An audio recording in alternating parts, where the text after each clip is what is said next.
What's up? How you guys doing today? Okay, this is a Naruto video. I had to put on my little Kakashi shirt for y'all, my little Walmart shirt. Okay, I got a story about this shirt. Literally, bro, this is a freaking Walmart shirt, and it makes me laugh because when I was in college, I would always just randomly see other black dudes wearing this shirt, bro. There was like 4 different other black dudes in college that had this exact same shirt on. And there was this one black dude who's literally exactly 10 years older than me, but I was one semester above him. So he was still there the next semester, even though like that's when COVID started. So nobody was at school. If I remember correctly, it was like everybody was doing online at the time. But how old was I? I was like, I want to say I was 22 my last year, and he was 32. He was like exactly like 10 years older. It was so random. But he looked hella young. Like you wouldn't even be able to tell that he was 32 when I was 22. And now I'm 27, so he's 37, which is crazy to me. Bro, see now he's an unk, you know what I'm saying? I'm young, you feel me? But anyway, so this video is on me finding love for Naruto again, right? Because for a while, it's not that I necessarily hated Naruto, but it was like the fans would get on my nerves and they would ruin Naruto because they would act like it's the greatest anime ever. There's no anime better than it. Like literally, the fan base is freaking cancer. And it would really annoy me when dudes would be like, I'm so into anime, but then the only anime they ever watched was Naruto and Dragon Ball Z. That was something that I kept running into, especially with like black dudes and especially dudes who swear up and down they're super into anime, but that's like the only one they watch and the only one they remember, and they recite all the lines from the show and they remember everybody's names. And and I even had a homeboy like that when I was working this one factory job. He was for the longest time I thought he was Mexican, but it turns out he was actually like a light skin. So he's like that weird like brown white color. I don't even know how to explain it, bro. I just call it a light skin. But for the longest time I thought he was Mexican because he low key dressed like Mexican. He had like the True Religion pants, the True Religion shirt, all that. But bro ended up losing hella weight. And bro was hella funny. He always used to be hella high. But he was like a Naruto like stan. Like he would glaze Naruto. He was so obsessed with Naruto, bro. And like I remember I was at the time, that was really when I was into One Piece. And I was telling him about One Piece and he's like, nah. He's like, F One Piece. I'm trying to keep my videos more clean now. But he's like, F One Piece. I don't like One Piece. He was like, One Piece gay as hell, blah, blah, blah, blah. And I was like, damn, he's like, pirates? Somebody want to watch a show about pirates? And that was hecka funny because I started explaining like One Piece to him. And then I remember there was a day where literally I came in, I was working in one of the trailers and he like came over to me, he was like, hey bro, he was like, I got high and I watched One Piece. And I always would mess with this nigga. I'd be like, you watch One Piece, bro? I was like, bro, I'm about to get naked, bro. Quit playing. Like, he used to be trolling him, bro. And he'd be like, bro, chill. Because it's like every time I used to talk about One Piece, people would clown One Piece. No, Diddy. People would clown One Piece, bro. And it used to get on my nerves, bro. I used to be like, bro. But he had me hella hype because he finally watched it. And he would always like keep me updated. It was hella funny. Like when he was on like his 10, 15 minute break, he would come over with his food. And bro would literally come over with his food. He would have like rice and chicken. He would come over with his food. Literally bring it. I don't even know where the hell he got a chair. Oh, no. He was sitting on the side of the little... if you're at a factory job and you like working and you stacking boxes, they have like the little roller thing. He would sit on the rollers. He had a little rice and chicken. He would sit there and eat it, and he would just talk to me like it was like a vibe, bro. Like he was cool as hell. We was low key best friends. Like the last month he worked there, then he got fired. I ain't gonna tell his business or whatever, but he ended up getting fired or whatever. But it was just cool because like every couple of days he'd be like, "So I watched the rest of One Piece," and I remember he told me about East Blue. He told me about Skypiea. Like he was telling me about like how he felt about the arcs and stuff. And he was like, man, Skypiea was all right, whatever. But I was just hyped he was watching it because he said he would get hella high and just watch it. But this video is about Naruto. I just wanted to tell that little story because he was like one of them he was one of them Naruto type dudes. And so was the 31-year-old I was talking about earlier. He was like so into Naruto. He had like the Mangekyo Sharingan, like he had it literally tattooed right here in the middle of his chest, which is kind of hard. I ain't gonna lie, that's kind of tough. Um, but yeah, he was like super into it, and there was like they were making an anime club, and I was like, bro, y'all gonna wait until I leave and make an anime club the next semester after I leave? I'm like, wow, but it didn't even matter because it didn't even happen anyway because freaking COVID hit anyway. So it was just kind of like, yeah, I mean, it is what it is. But what I realized, what made me really get back into Naruto, if I'm being 100% honest, is freaking Naruto Shippuden Ultimate Storm 4 Road to Baruto. This is the longest video game name I've ever seen in my life. It don't even need to be that long. But it really got me back into Naruto. I don't know what it is about fighting games that will get you back into TV shows. But I played the little story mode, and it literally starts from the point where it's like, they're talking to the Hokages, and freaking Orochimaru like brings all the Hokages back. So it's not even the full story of the Fourth Great Ninja War. It's like the last like part of it, and it showed like the part where it's like Hashirama and Madara fighting or whatever, their first couple of fights, and it was like I was watching that, and playing it. It was a little fun at first, and then I was playing like the free battles. You know how you can do the what is it called? The fighting cap, meaning like you start off at beginner and then standard and then expert, and you just fight, the computer or whatever. That's what older dudes call it. We call it the computer, but it basically means we fight in the AI or whatever. And I ended up beating all those, and I was kind of having fun doing that. And then I decided to do the story, and then the story had really, it's just like the Demon Slayer game. I mean, it came out before the Demon Slayer game, but it's the same thing. Where it has like the little set pieces where you got to press the buttons to play the whole sequence of the set piece, and then you fight your opponents. And it was like, I was starting off playing it, and I was just kind of like, or whatever. Because I had bought this game for $20 like 3 or 4 years ago, but like never played it. I just bought it because it was cheap, and it was a fighting game. So I was just like, whatever. And it was literally brand new, $20, whatever. And then, it kind of just sat in my garage for the longest time, and sat in my little, because I have a lot of PlayStation games that I haven't played. So I have like the Spider-Man game. I still ain't played that yet. I got Wild Dogs 2. Still ain't played that yet. And a lot of those games I don't play because I have to delete stuff off of my PS4 because I got the one with the 500, I can't remember if it's gigabytes or megabytes, whatever. I got the cheaper one. Because when I bought my PS4, that was when I was around, I want to say 20. It was still $500. Now apparently you can buy a PS4 for like $170, which is crazy to me. That's cheaper than the damn DS. You guys try to go find a DS right now, bro. That mess probably about 200 still. But yeah, so I finally decided to open up the game a couple of weeks ago. Started playing it again, and started just playing the little fights. And then it was like I really liked like the after you win a fight, it has like the little music playing in the background. That really is like hella catchy. And then I was playing the set pieces, and after it showed the Hokages or whatever. If you know me, I've always loved the Hokages because they're similar to like the avatars from Avatar: The Last Airbender, and I really like that. I always felt like Avatar and Naruto were like super similar. But yeah, so was playing that, and then it's like the game splits up the story, so it shows you Sasuke's point of view, and then it shows Naruto's point of view, and it shows them, they fight Obito, and then Madara, and then Kaguya. But it was hype when it was like, okay, we got to play the Kakashi versus Obito, all the like really famous set pieces, right? But it started getting me into it when it got to Obito's story. When it showed him as like a little kid and he gets crushed by the rock, because Obito's story is my favorite story. So it's not that surprising that when it started showing me that part and I was playing like the little story throughout that, because he gets crushed by the rock, and then Madara finds him and his body is half destroyed, and then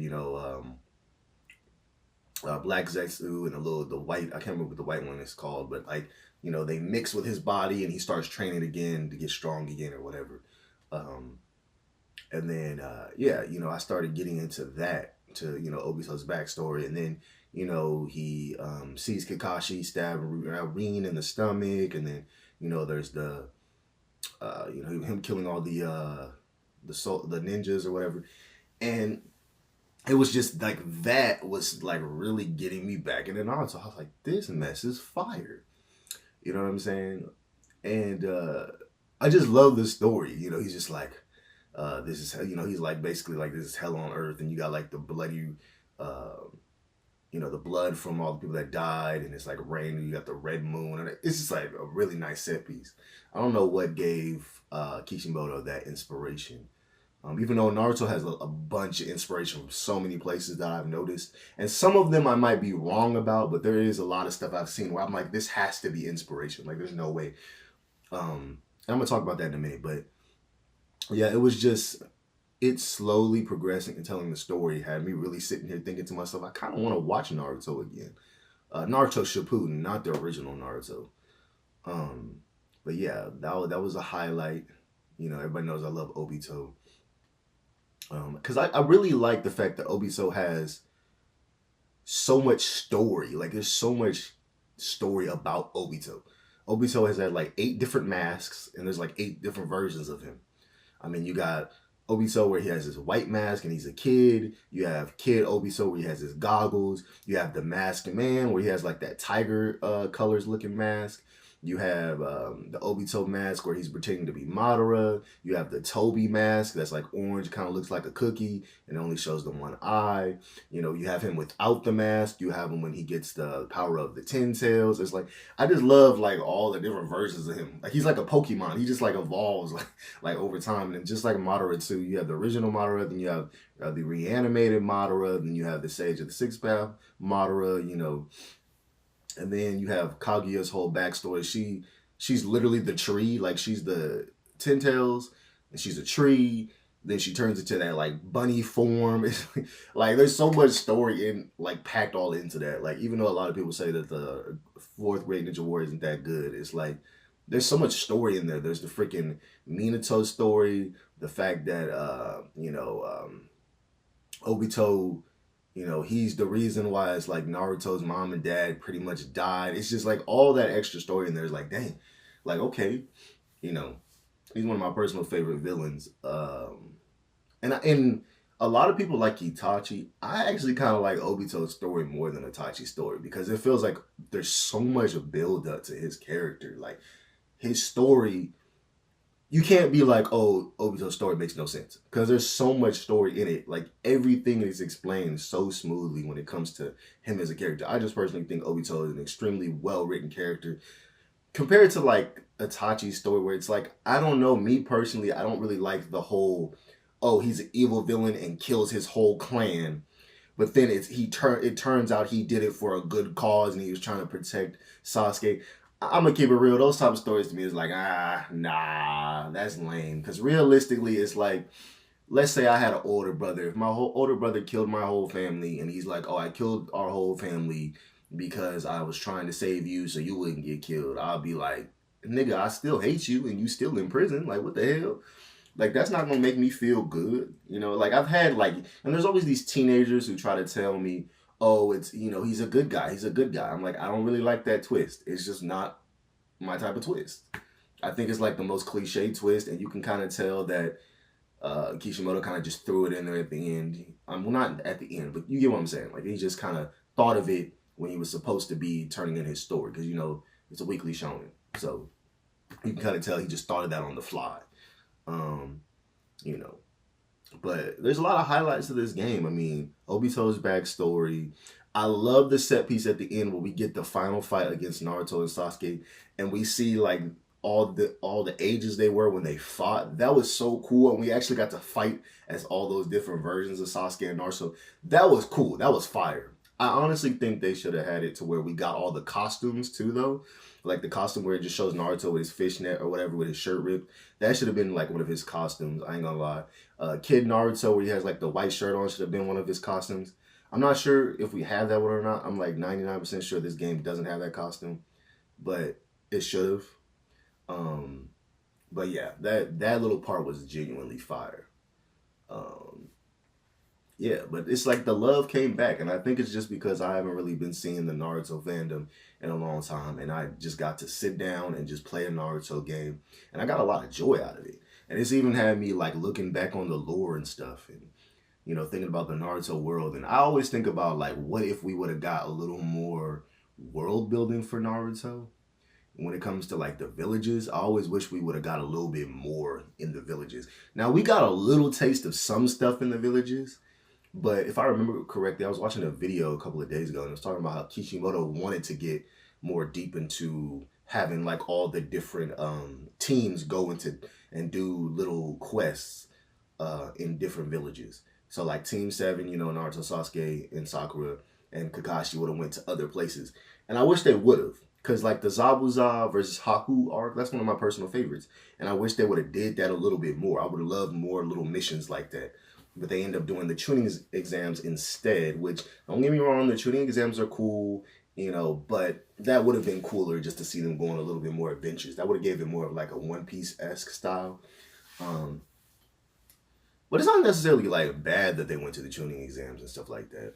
But, it is what it is. But most definitely my love for Naruto has definitely improved because there was a long time where I was calling it average just because I got so tired of the fans like hyping it up so damn much. But if you don't have the fans, it's kind of like a Little Caesars pizza.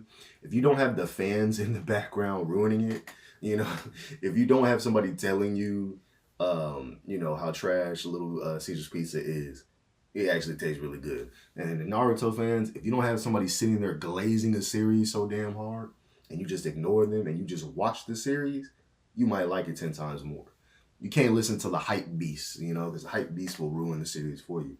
And I also found out, watching a lot of videos on Kishimoto, Naruto is supposed to be a love letter to manga and anime.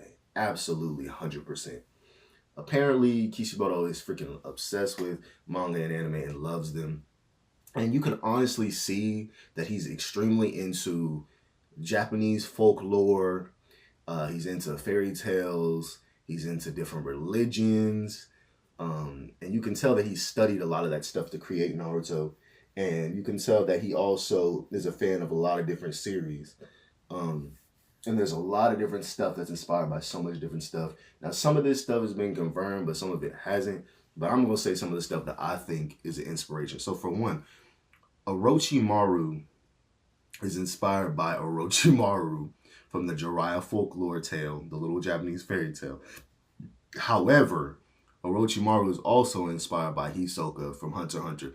I know that's true because the Hunter exams is inspired, the tuning exams are inspired by the Hunter exams. It's hella obvious because it's like side by side, it's so similar, it's like it has to be. It's literally like they go into a forest, our three characters go into a forest, they fight a creepy dude who's kind of low-key a pedophile, and he's obsessed with kids and wants to see their, wants to see their growth. Like Hisoka's whole thing is he wants to fight strong people and it turns him on sexually when he fights strong people, but he's still a pedophile because he's basically a pansexual pedophile who doesn't care about age. If we're being honest, there's people who are like, he's not a pedophile. Yes, he is, bro. What the hell? You see how he was looking at Killua and Gon's butt? Like, come on, bro. Like, come on. He is. But his whole thing is he likes to fight extremely strong people, and it's sexually arousing to him. And he saw the potential in Gon. Cringy, feels weird to say that. But yeah, that's his whole thing. Orochimaru is very similar. Orochimaru likes the potential of them because he wants to literally steal their bodies and make himself stronger. Like he does it as like a scientific experiment. Hisoka does it more as like trying to make him stronger so he can fight him. Orochimaru trying to make him stronger so he can steal their body. You know what I'm saying? So it's very obvious that they're inspired. That Orochimaru is inspired by Hisoka. They literally, it's just like the main characters. They literally meet him in the forest. They literally fight him. He beats their ass. It's like the exact same thing, like literally, almost word for word. If you put them next to each other, it's almost the exact same thing when it comes to that. What else, bro? I will say this too. I think Orochimaru is kind of inspired by that little, if you watch Inuyasha, there's this part of like at the beginning of the manga, literally Kagome falls through a little portal and there's like this creepy little beetle spider woman thing. I kind of think that Orochimaru was inspired by that a little bit too. I also think he's kind of low-key inspired by Satan because of the whole snake thing as well. Again, this is just how I see it. Some of these are just assumptions. It is what it is. Now, Sasuke. Sasuke is inspired by so many damn people. It's not even funny.